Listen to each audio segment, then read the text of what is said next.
हे भगवान, आज तो कितना भयानक तूफान आया है। यदि इसी प्रकार बारिश होती रही तो मेरी सारी फसल नष्ट हो जाएगी। गोपाल एक बहुत ही सच्चा और ईमानदार व्यक्ति था। वह अपने बूढ़े माता पिता के साथ रहता था। पूरी रात जोर जोर से बारिश होती रहती है।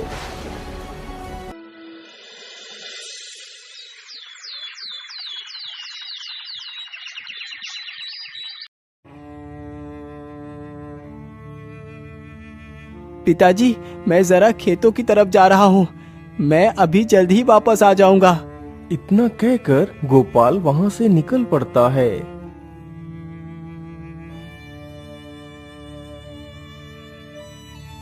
गोपाल चलते चलते जल्दी ही अपने खेत के पास पहुंच जाता है तो देखता है उसकी सारी फसल नष्ट हो चुकी है। हे भगवान, ये क्या हो गया? मेरी सारी फसल नष्ट हो गई।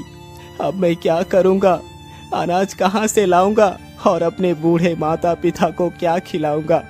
बेचारा गोपाल वहीं पेड़ के नीचे बैठकर काफी देर तक रोता रहता है। हे भगवान, मेरे परिवार का सहारा ये खेत ही था, आज वो भी नष्ट हो गया। अब मैं क्या करूंगा? अब तो यहाँ रहकर मैं अपने माता पिता का पेट नहीं भर पाऊंगा। मैं ऐसा करता हूँ, अपने बूढ़े माता पिता को लेकर कहीं शहर को चला जाता हूँ। इतना सोचकर गोपाल वापस अपने घर की तरफ लौट पड़ता है।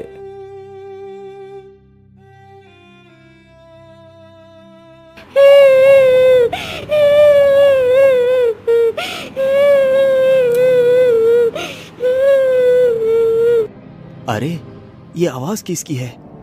मुझे तो लगता है कोई मुसीबत में है और ये आवाज तो इसी तरफ से आ रही है। चलो चलकर देखता हूँ। गोपाल जल्दी ही उसी तरफ जाता है जिस ओर से वह आवाज आ रही थी। गोपाल जैसे ही उधर को जाता है तो देखता है एक चिड़िया अपने घायल बच्चों को देख देख कर रो रही है, जो बच्चे कुछ दिन पहले ही अंडों से निकले थे। अरे चिड़िया, तुम क्यों रो रही हो और तुम्हारे इन बच्चों को क्या हो गया है? अरे भैया, मैं तुम्हें क्या बताऊं, इस तूफान ने मेरा सारा घर उजाड़ दिया। अभी कुछ दिन पहले ही मेरे बच्चों ने जन्म लिया था। उनके शरीर पर तो अभी ठीक से पंख भी नहीं निकल पाए थे और आज ही उस जालिम तूफान ने मेरे बच्चों को घायल कर दिया। अरे चिड़िया, तुम दुखी मत हो, मैं तुम्हारी मदद कर देता हूँ। मैं तुम्हारे बच्चे को दवाई लगा देता हूँ तो तुम्हारे बच्चे जल्दी ही ठीक हो जाएंगे और मैं तुम्हारा घोंसला भी इस पेड़ पर रख देता हूँ। गोपाल की यह बात सुनकर चिड़िया थोड़ी सी राहत की सांस लेती है। गोपाल जल्दी से जाता है और दवाई की कुछ पत्तियां तोड़ कर लाता है और जल्दी ही उन घायल बच्चों के घाव पर लगा देता है। फिर वह जल्दी से चिड़िया का घोंसला जमीन से उठाता है और पेड़ पर रख देता है और बारी बारी से उसके दोनों बच्चों को घोंसले में बैठा देता है। यह देखकर चिड़िया खुश हो जाती है। हे दयालु इंसान, तुमने मेरे परिवार को मरने से बचा लिया। तुम मेरे लिए भगवान से कम नहीं हो। मैं तुम्हारा ये उपकार कभी नहीं भूलूंगी। अच्छा चिड़िया, अब मैं चलता हूँ। अरे रुको भैया, तुमने मेरी मुसीबत का निवारण तो कर दिया, लेकिन मैं देख रही हूँ कि तुम्हारा मुख उदासी से भरा हुआ है। क्या बात है भैया? अरे चिड़िया, जिस प्रकार इस जालिम तूफान ने तुम्हें कष्ट दिया है, उसी प्रकार उसने मुझे भी पीड़ा दी है। आज रात मेरे खेत की सारी फसल नष्ट हो गई है। उस फसल से ही मेरी सारी उम्मीदें थी और अब वो फसल भी नष्ट हो चुकी है। अब मैं क्या करूँगा? खाना कहाँ से लाऊंगा और अपने बूढ़े माता पिता को क्या खिलाऊंगा? मेरे पास खेती के अलावा दूसरा कोई साधन भी नहीं है। अब तुम ही बताओ चिड़िया, मैं क्या करूं? अरे भाई, आप दुखी ना हो। आपने मेरी इतनी मदद की है, इसलिए मैं आपकी मदद करना चाहती हूँ। मैं तुम्हें एक खजाने का रास्ता बताती हूँ, जिससे तुम्हारी गरीबी हमेशा के लिए खत्म हो जाएगी। लेकिन चिड़िया, वो खजाना है कहाँ? वह खजाना तुम्हें देवगिरी की पहाड़ियों में मिलेगा, लेकिन याद रखना, उस खजाने को देखकर यदि तुमने ज्यादा लालच दिखाया तो तुम्हें वह खजाना प्राप्त नहीं हो पाएगा। ठीक है चिड़िया, मैं तुम्हारी बात को याद रखूंगा। अच्छा, मैं चलता हूँ। इतना बोलकर गोपाल खजाने की तलाश में निकल पड़ता है।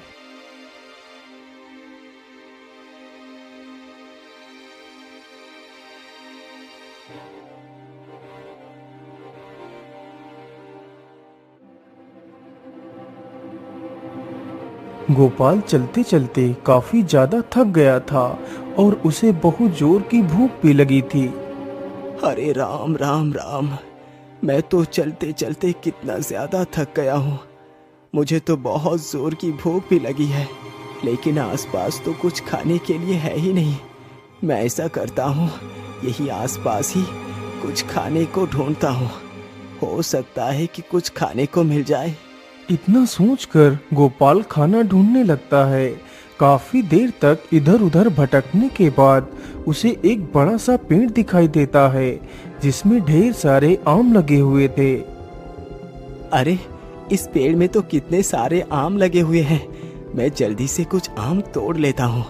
गोपाल तुरंत ही जमीन पर पड़े एक पत्थर को उठाता है और जैसे ही पत्थर को फेंकने चलता है तभी सारे आम गायब हो जाते हैं।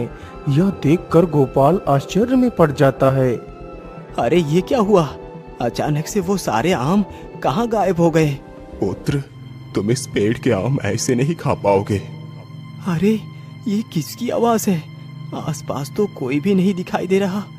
पुत्र, मैं तो तुम्हारे सामने ही खड़ा हूँ। मैं एक पेड़ हूँ। लेकिन क्यों पेड़? मैं तुम्हारे फल क्यों नहीं खा सकता? बेटा, इंसानों ने हम पेड़ों को बहुत कष्ट दिया है। हमने इंसानों के लिए क्या कुछ नहीं किया। उन्हें अपने स्वादिष्ट फल खिलाए। हम खुद धूप में तड़पते रहे, लेकिन तुम इंसानों को अपने छाया में बिठाया। लेकिन बदले में तुम इंसानों ने मेरे लिए क्या किया? तुमने सारे पेड़ काट दिए, जिसकी वजह से आज इतनी कड़कती धूप पड़ रही है और जल का स्तर भी निरंतर घटता जा रहा है, जिसकी वजह से अब हम पेड़ों को भी पर्याप्त जल नहीं मिल पा रहा। यदि ऐसे ही चलता रहा तो जल्द ही पृथ्वी का विनाश हो जाएगा। यदि इस विनाश को रोकना है तो कोई भी व्यक्ति यदि मजबूरन एक पेड़ काटता है तो उसे उसके बदले में कम से कम 2 पेड़ लगाना है। तभी हम इस पृथ्वी को सुरक्षित रख सकते हैं। लेकिन पेड़, मैं इसके लिए क्या कर सकता हूँ? पुत्र, मैं तो किसी के पास जाकर ये बात नहीं बता सकता, लेकिन ईश्वर ने तो तुम्हें पैर दिए हैं। तुम प्रत्येक व्यक्ति तक इस संदेश को पहुंचा ही सकते हो। यदि तुम ऐसा करने के लिए तैयार हो तभी मैं तुम्हें फल खिला सकता हूँ। हाँ हाँ, ठीक है पेड़, मैं आपके इस संदेश को जरूर सबके पास पहुंचाऊंगा। गोपाल की यह बात सुनकर पेड़ प्रसन्न हो जाता है और जल्दी से अपने कुछ फल नीचे गिरा देता है। गोपाल तुरंत ही उन फलों को उठाता है और खाने लगता है। फलों को खाकर गोपाल आगे बढ़ता है।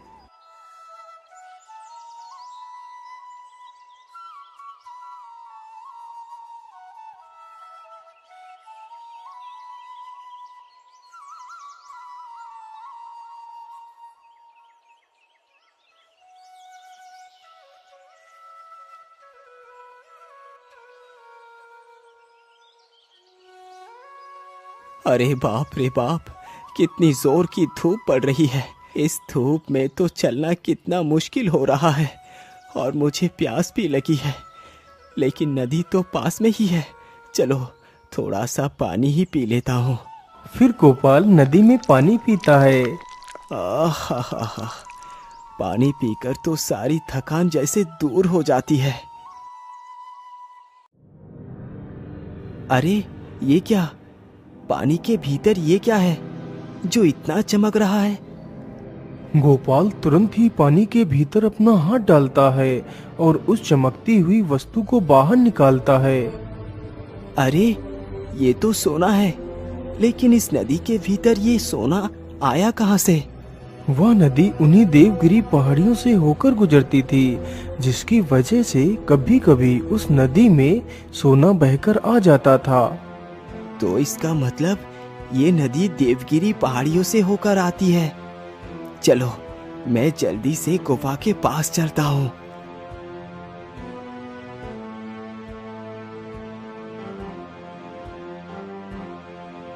गोपाल चलते चलते जल्दी ही देवगिरी की पहाड़ियों में पहुंच जाता है।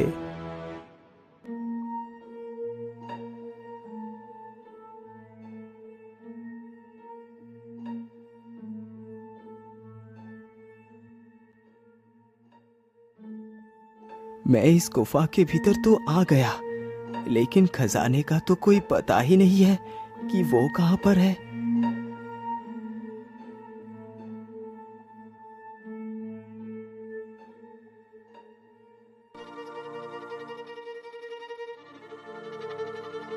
अरे ये क्या, इस पत्थर के नीचे से ये पानी कहां से आ रहा है?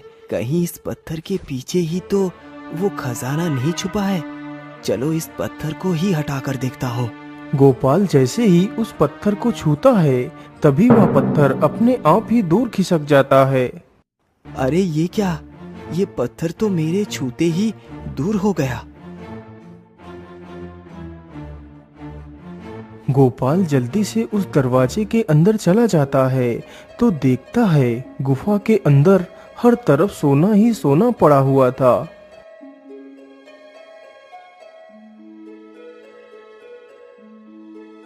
अरे बाप रे बाप, यहाँ पर तो कितना सारा खजाना है। कहीं मैं कोई सपना तो नहीं देख रहा? अरे नहीं नहीं, ये कोई सपना नहीं है। चलो मैं जल्दी से अपनी जरूरत के हिसाब से ही सोना ले लेता हूँ।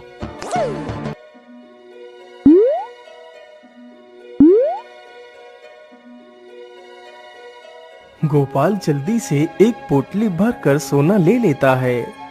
हाँ हाँ, इतना सोना मेरे जीवन के लिए पर्याप्त है। इतना कहकर गोपाल खजाने की पोटली को अपने सिर पर रखता है और वहां से निकल पड़ता है।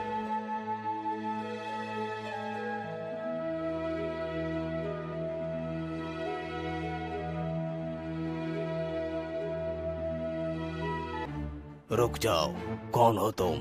और तुम इस पोटली में क्या लेकर जा रहे हो? क्या हुआ, तू कुछ बोल क्यों नहीं रहा? इस पोटली के भीतर क्या है? अरे सरदार, मुझे लगता है यह आदमी ऐसे नहीं बताएगा। इसकी पोटली को छीनकर हम खुद ही देख लेते हैं कि इसकी पोटली के भीतर क्या है। हाँ हाँ जालिम सिंह, तुम इसकी पोटली को छीन कर ले आओ।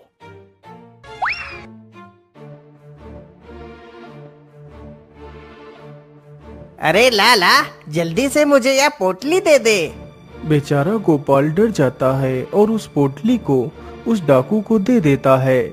डाकू जैसे ही उस पोटली को खोलकर देखता है तो उसमें ढेर सारा सोना होता है। अरे वाह, इसमें तो सोना है। अरे युवक, तुम्हें ये सोना कहाँ से मिला? जल्दी से बताओ। भाई, ये सोना तो मुझे इसी गुफा से ही मिली है। वहाँ पर तो ढेर सारा सोना पड़ा है। मैंने अपनी जरूरत के हिसाब से ही सोना लिया है। क्या कहा? तूने अपनी जरूरत के हिसाब से सोना लिया है? हम लोग जिस सोने को इतने वर्षों से ढूंढ रहे थे, वो सोना तुझे मिला है? हाँ हाँ भाई, वो सोना मुझे ही मिला है। तो फिर चल जल्दी से मेरे साथ और बता मुझे वो सोना कहाँ पर है, नहीं तो हम तुम्हें मारकर इसी गुफा में दफना देंगे। ठीक है भाई, आप मुझे कुछ मत करना, मैं आपको उसी खजाने के पास ले चलता हूँ। इतना कहकर गोपाल डाकुओं के आगे आगे चलने लगता है और जल्दी ही उस बड़े से पत्थर के पास जाकर रुक जाता है। क्या हुआ, तू यहीं पर क्यों रुक गया? यहाँ पर तो कोई भी सोना नहीं है। अरे भाई, इस पत्थर के पीछे ही तो वो खजाना छुपा हुआ है। क्या इस पत्थर के पीछे वो खजाना है?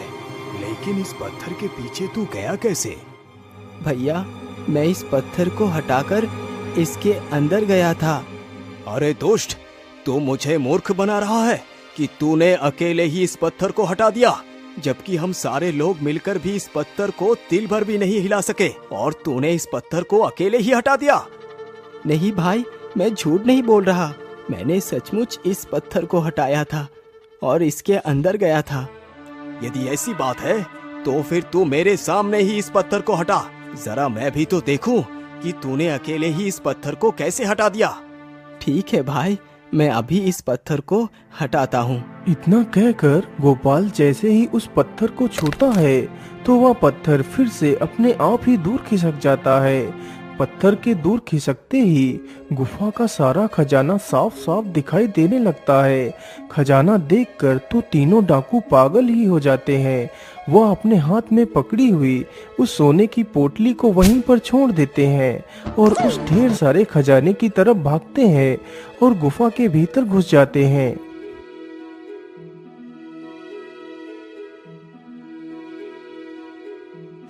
अरे वाह वाह वाह, इतना सारा खजाना है। आखिरकार ये सोना हमारे हाथ लग ही गया। अब हम इस सारे खजाने को यहाँ से उठाकर ले जाएंगे। डाकू के इतना बोलते ही गुफा का दरवाजा अपने आप ही बंद हो जाता है। तीनों दुष्ट डाकू उसी गुफा में फंस जाते हैं। गोपाल जल्दी से उस खजाने की पोटली को उठाता है और वहाँ से भाग जाता है।